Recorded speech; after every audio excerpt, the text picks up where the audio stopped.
pesos ay tulad ng ipinakita sa atin last week ng TESDA, ang perfume business. But this time, makakasama naman natin ang President at CEO ng isang establishadong negosyo ng mga pabango. From World Fragrance Factory, please welcome Mr. Fred Reyes. Good morning. Good morning, Libby. Hello. Yes, and welcome to Fred and Michelle po. Sir, paano kayo nagsimula sa ganitong pagnenegosyo?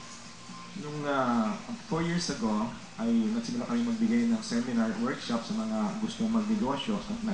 Ito at nagtuturo kami kung paano magtimpla ng sarili ng pabango, gumamit ng sarili ng brand name, at ito at mga street smart marketing strategies kung paano mo ipibibenta.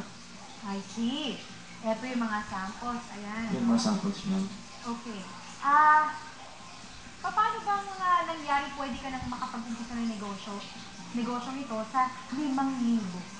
5,000 actually hanggang 3,300 pesos. Pwede ka na magsimula ng negosyo.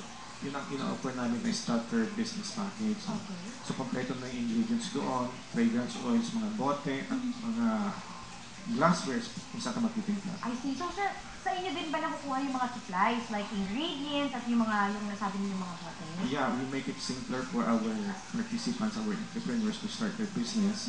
Kompleto lahat ng materialis na katinunan nila sa perfume business ay nasa amin na sa Kenwood Fragrance Factory. So parang one-stop shop ito. One-stop shop. I-learn mo na lang kung paano.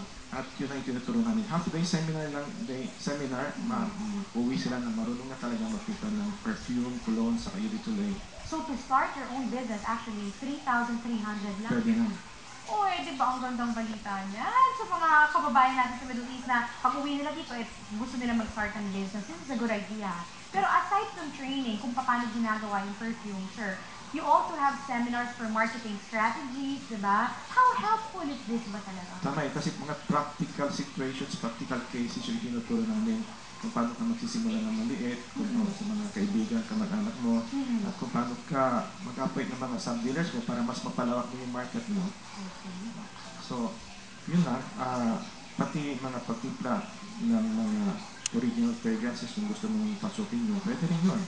Nagagamit ka na ng mga iba't ibang klaseng essential oils na available din sa Kenwood Fragrance Factory. Ano na lahat? Yes. Okay, ayan.